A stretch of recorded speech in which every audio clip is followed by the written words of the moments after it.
Cuba is, I think, the easiest first use for Monero to topple a regime. But there are so many regimes around the world that need to be toppled. And so I hope that this is the start of a very beautiful, free world.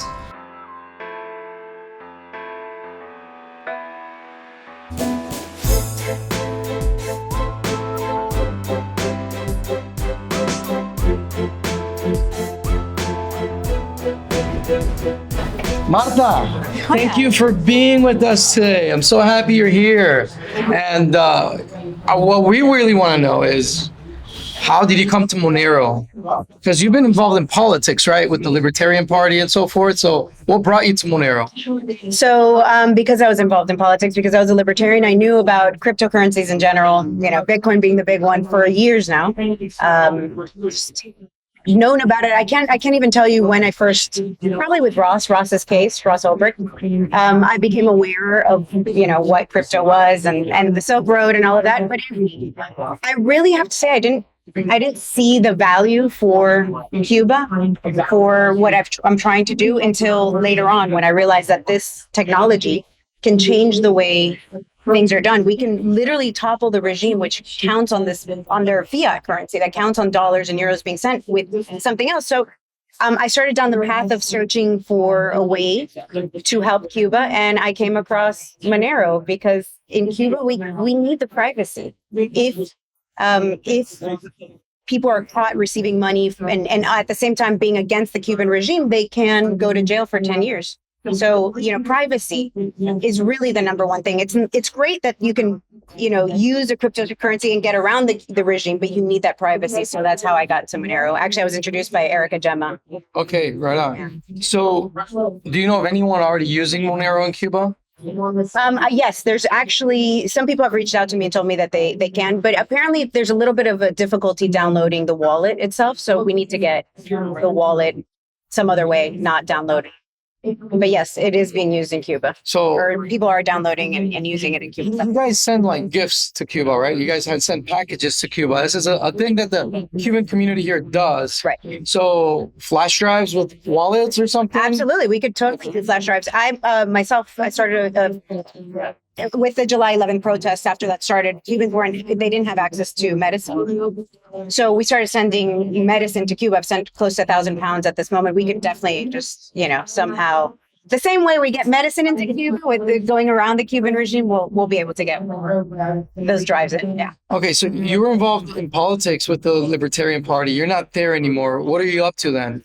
I'm still in politics. I'm running for office here in Miami-Dade County. I'm running to be a commissioner. Everybody knows Mayor Francis Suarez. He's of the city of Miami. So the Miami-Dade County is actually kind of above that. It would be the county that every other city and county and city in Miami is part of. Okay, right on. So what was it about Bitcoin that turned you off away from it and brought you to Monero? Because I know a lot of people, I assume they were telling you that, Bitcoin was the way for Cuba. Of course. So it's not that turned away. Yeah, it's not that turned away from Bitcoin. I believe in Bitcoin as well. I think that, it's kind of like everything. You can invest in stocks, you can have gold, you can have silver. You need, a little bit of everything. But for this specific case, a place like Cuba, you need the privacy. Like I said, you can go to jail for up to 10 years if you're caught. So, it's just, why risk it? And that was the thing that turned me off to Bitcoin. I realized that it wasn't as private as I was led to believe originally. Yeah, it certainly is not. Unfortunately, there's a lot of people that still say that. And we're trying to really educate everyone on letting them know that if they really want privacy, they need something like Monero or Monero itself. Yeah. Wow. It's a big responsibility. I can't tell people use this thing and then risk their lives or risk their liberty.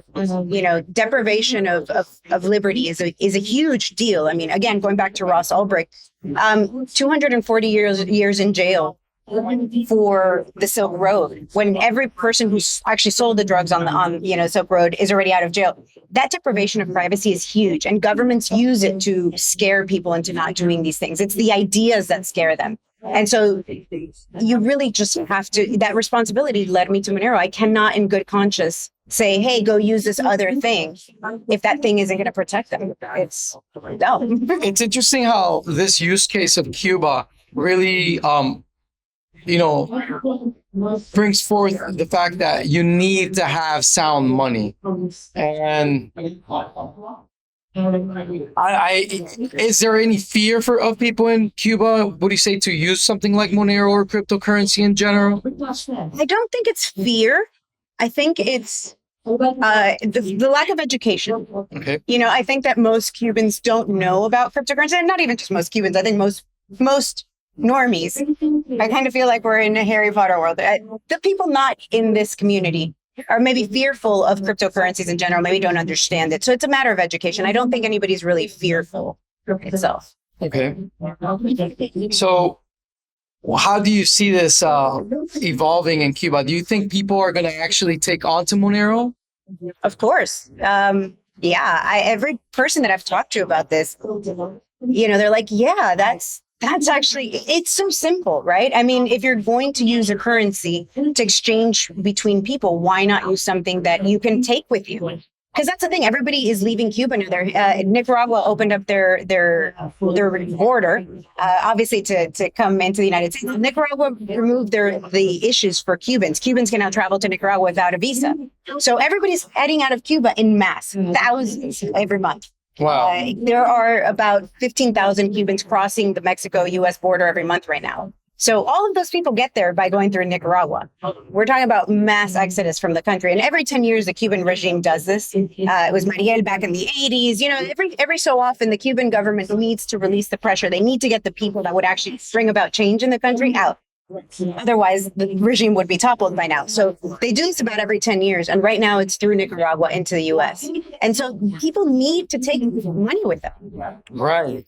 They need, it's hard to leave Cuba with not a single dollar on you. And so that's a fear. You leave and where are you going to reach when you reach your destination? How are you going to eat? How are you going to? And so Monero solves that problem or cryptocurrencies in general, but specifically if they use Monero, it's solved because they can reach any part of the world and have access to their money. To me right now, guys, I'm really geeked out by talking to you, because one thing is to know what's possible, and the other thing is whoa, it's happening. It's actually happening. It's happening. And so this is to a certain degree, it leaves me kind of speechless, because it's happening before our eyes, and it's only a matter of time, in my opinion, for Monero to really catch on for everyone, because of all the tyranny going on everywhere right now. But I did not know that there would be such an interest in Monero at this moment. I think right now the bigger interest is in Bitcoin, because the Cuban government, like a lot of governments around the world, and I think this is something that is not really being discussed that much, but the governments around the world are actually buying or accessing somehow Bitcoin. The United States has a lot of Bitcoin, and it's all been seized for people. They can control it. Right. And they can surveil people through it. The Cuban government is doing the same, which I briefly mentioned. I was on this crusade to make sure that the Bitcoin community knew that Cuba Pay, that was going to be exposed at the Bitcoin conference, was part of the Cuban regime. The Cuban regime had a part in this. And so in building it, I mean, no business in Cuba can really exist unless the Cuban government is sanctioned by the Cuban government. So Cuba Pay was sanctioned by the Cuban government, and you can actually pay all of your government services with Cuba Pay. So it's actually kind of funny that it was going to be shown here at Bitcoin. Thankfully, it's not anymore. But, the Cuban government wants Bitcoin. Why wouldn't it? Just like El Salvador wants Bitcoin. Every country in the world wants Bitcoin. And that to me is a red flag. It is a red flag. And, I had a debate with one of the Bitcoin maximalists 2 days ago. And we were having this conversation, and he was saying everything that you just said was a positive thing. I'm like, dude, all you just said is that you are happy for the people of El Salvador being under mass surveillance, which is really what it is. A system of mass surveillance. Everything that Bitcoin champions itself to one day become is what Monero already is. So it's so awesome. Do you in the political realm, do you see any other people motivated about Monero and what's possible? Are you it? I think I'm it. You're the NFT? You're rare? She's the NFT, guys. I mean, you see politicians embracing cryptocurrencies right here in Miami. Just yesterday, the mayor of Miami, the city of Miami, like I said, Francis Suarez, unveiled the bull. And, there's this big push for Bitcoin in Miami, or the Miami coin or whatever, so there are some politicians getting into this realm, but I think you have to know the why. I think that's the important thing. I don't see, going back to Suarez, and I'm sorry I'm talking about him so much, but I don't see the push to have government get away from or put in policies so that, he doesn't have a whole lot of power, again, to do these things. But if he did, I don't see him talking about, the laws that need to be put in place. I know there's a big issue with DAOs. DAOs need legal protection, which they don't have. No politician's talking about that. So I think there's a lot of things that politicians can do and come in and help, make sure that our laws don't mess with crypto, but they're not doing that. And so I think it's mostly people just, jumping on the bandwagon. It's popular. It's popular. Yeah. There's a misconception in crypto and around the world regarding, thank you so much. Yeah, you can leave me bring the coffee. Thank you. For her. That's you. That's for me? Yeah. You like mine? I'll have it however this is my one major addiction. There you go. And that's Monero coffee. We're talking about the fact that politicians, some of them are getting into it. And you're thinking that maybe they're getting into it because there's something else going on. Something else. I think they see how popular it is. I mean, every single day you look at Twitter and it's a trending topic. Right? I mean, Bitcoin is popular. So if you want to be popular with the in crowd, you're going to talk about Bitcoin. Right. I mean, I don't fault them. This is literally the job of a politician. Unfortunately, now I am a politician myself. So it's what we do, right? We talk about the issues that matter to people. I just think that there's a difference between being somebody that believes in what you're talking about, and has a mission versus, this thing is trending, let me get on it. And so that's the difference I see. I see that, we do need some laws to protect, to stop the U.S. government. I'm a libertarian. We need laws to stop the U.S. government from invading our privacy, from going into crypto, from trying to loot it, from taking it from us. Again, going back to Ross, all his crypto was taken by, all his Bitcoin, because it's 2013, all his Bitcoin was taken by the U.S. government. So as a politician, do you find yourself actually being met with opposition regarding crypto and Monero? No, because the only people really that know my position on crypto or in this community, again, this is kind of like Harry Potter world, right? Everybody else outside are the normies, and in here we're, we have magic. Have you gotten any pushback like, hey, don't vote for her because this is drug money or something like that? I haven't seen it. If they have, I haven't seen it. But I mean, I do talk about the legalization of cannabis quite a bit. Like all over my stuff. So, I think I'm going to get the she's a druggie and whatnot, no matter what. So, I mean, I am who I am. I didn't run for office because I wanted people to like me. I wanted to be popular. I'm running for office because I believe that we need to change. We need something different. We need to stop with the status quo. So I'm not a politician. I don't consider myself a politician. I was an activist who got fed up with the system, and I figured, why not? Why not? The only other running for the seat I'm running for is a politician. Because it sounds to me that what you're doing is a lot of activism, like libertarian activism, really. That's what I read in it. Because, here you are talking about, doing activism in Cuba. And does that in itself put you or anyone at risk? Of course. For doing that? Of course.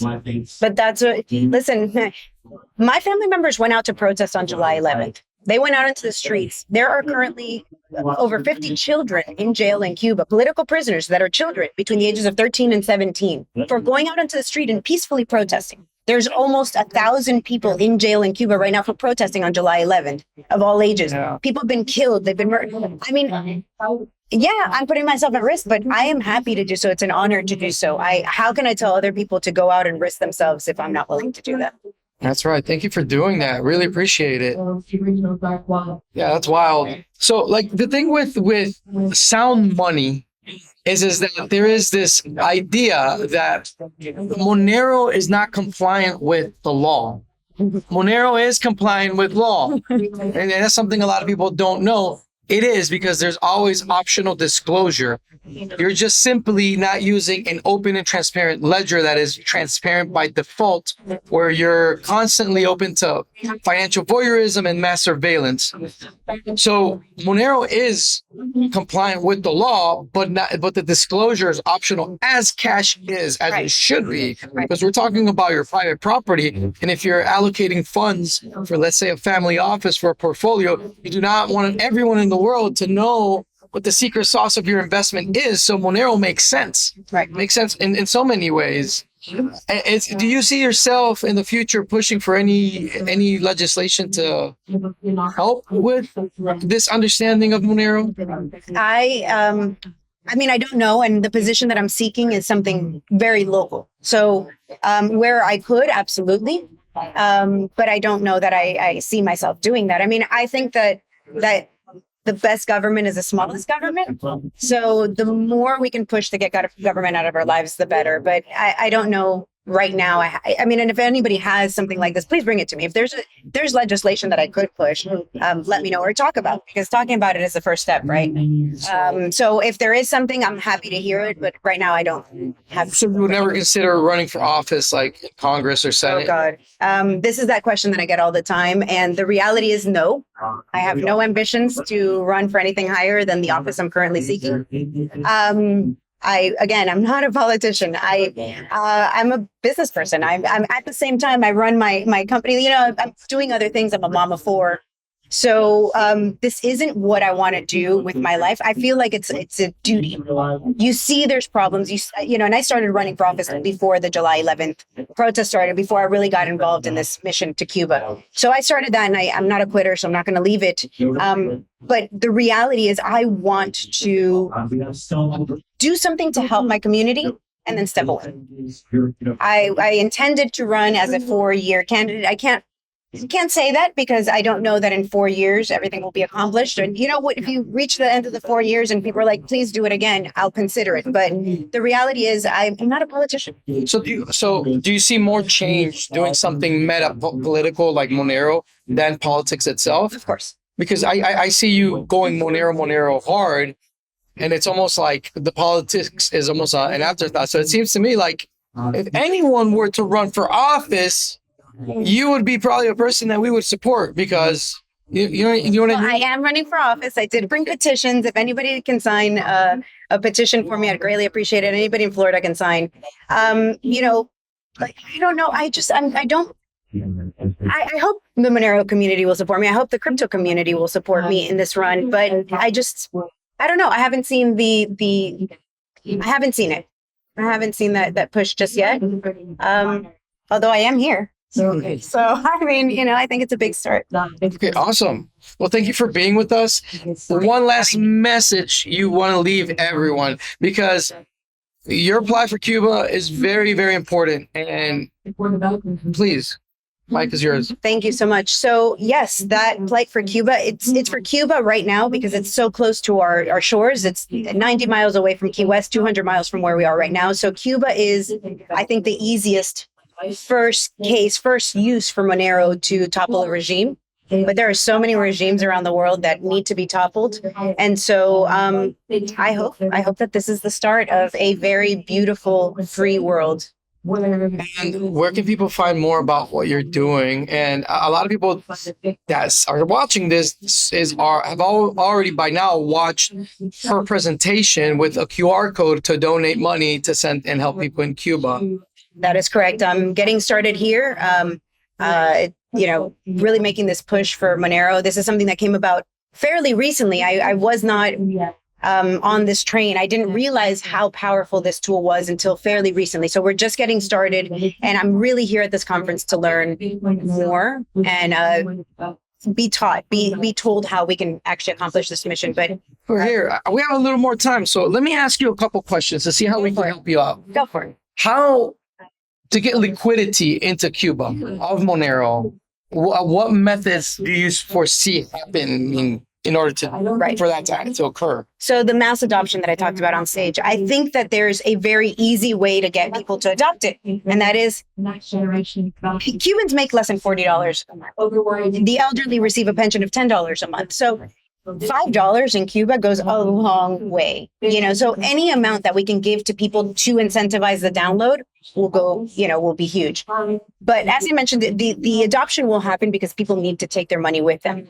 And so it's going to happen. We just need that education in Spanish, especially. There's not enough resources in Spanish. Very easy. I foresee we need a Monero for dummies type of thing, like those education. I'll help you with that. Yeah. Perfect. We need a lot of that. We need to give people as basic as it is, like this is why you want it. This is how you do it. And then we need on the other side a way for people to use the Monero in Cuba. But there's already a lot of people with cash in Cuba. That's how we right now do these remittances. With dollars?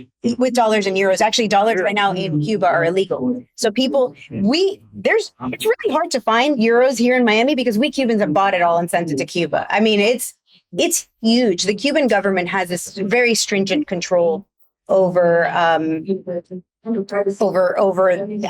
money, you have to exchange. You cannot use dollars and euros in Cuba. You have to exchange it for their money, which is either the Cuban peso, which is how people receive money in Cuba from their jobs, or the MLC, which is a government coin. It's a Chuck E. Cheese coin is what I call it, because it's just like Chuck E. Cheese. If you've ever been to a Chuck E. Cheese, you don't have kids, so you probably haven't. But if you go to a Chuck E. Cheese, you give them your dollars and they give you these worthless coins that only work in Chuck E. Cheese.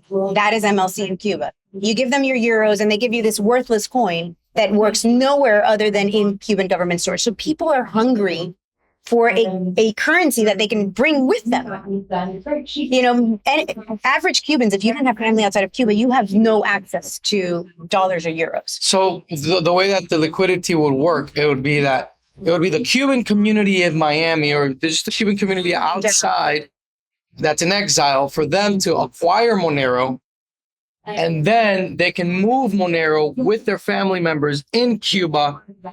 And in Cuba, they can make that liquid with the dollars and euros that are already in circulation. Pesos. They're still going to need MLC to buy at the Cuban stores. They're still going to need Cuban peso to buy at their regular stores to buy the basics that the Cuban government does allow them to get. So, there will be this kind of, it'll be messy, I think, but it'll be there. It'll be some people who want to leave, want to exchange their Cuban pesos for Monero. People that are there are going to want, maybe they receive a remittance in Monero, they'll want to exchange it for the Cuban peso or the MLC. So there's two groups, and each one is looking for the opposite. One group is going to be looking for Monero to leave, and one group is going to be looking to exchange their Monero for cash to use it on the island. So it's almost like it's already built in, and we've been doing this for years. This Cuban community has been taking dollars and euros to Cuba to exchange it for those coins. So all that money stays with the Cuban government. They keep the dollars and euros and they issue this worthless coin.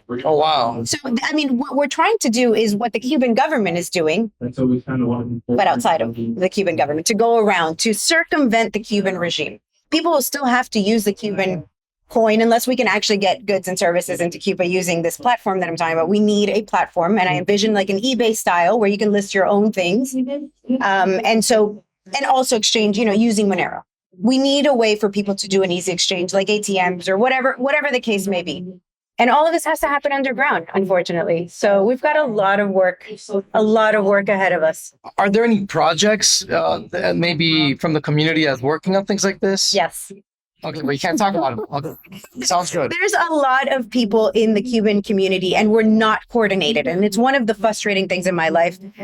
Cubans in general, we're just not known for being coordinated. Spontaneous order.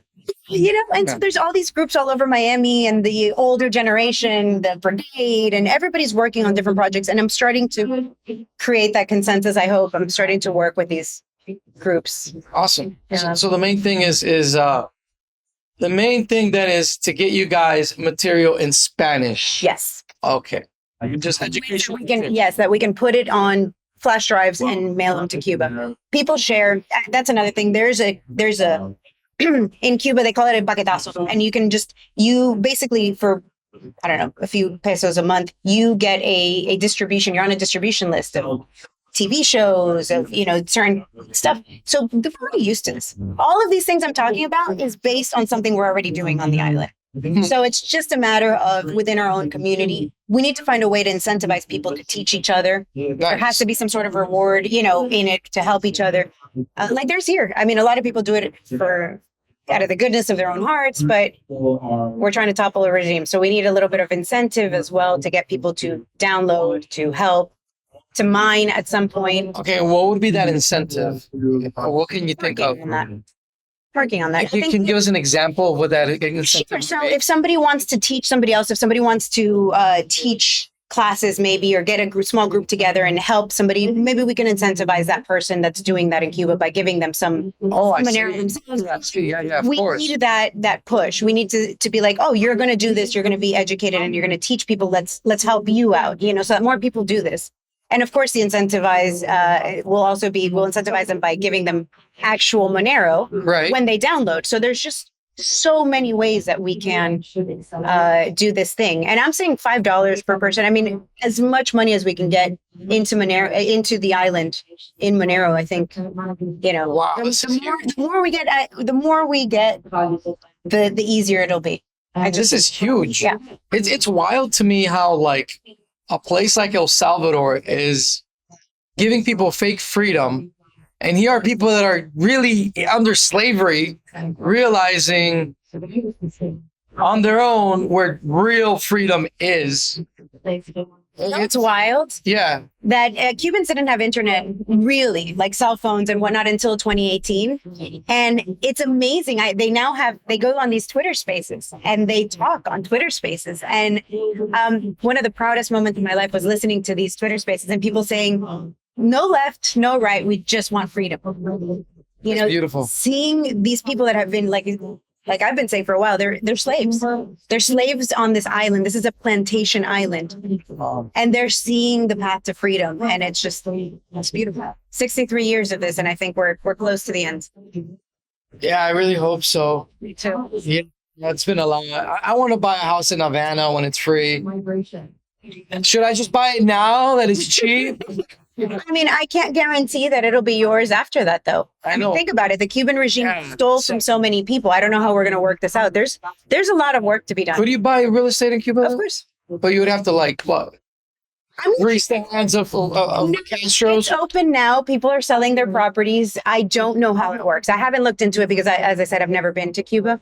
And I refuse to support the regime. I refuse to spend $1 to give that regime, and I have been, and I'm guilty of it. I've been sending remittances to my family for years because that's the only way I could keep them alive. So I'm guilty of helping the Cuban regime.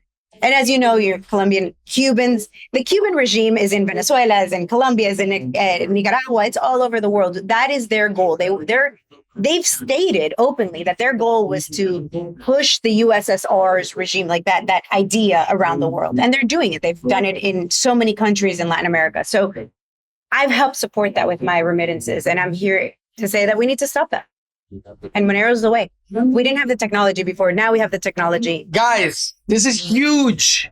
Monero is the way. Like, I don't know if I can get more clear. I'm geeking out because finally, it's happening. It's happening. It's actually happening.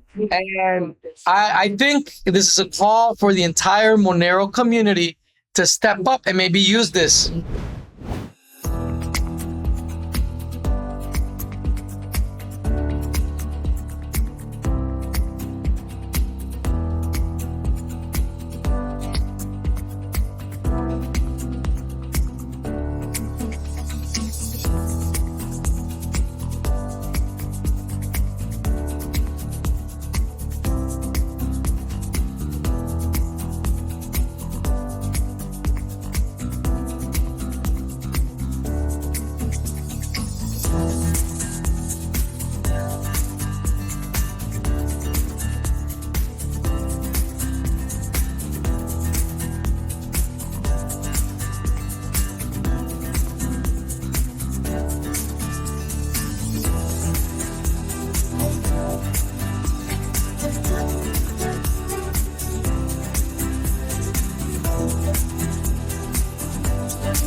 you.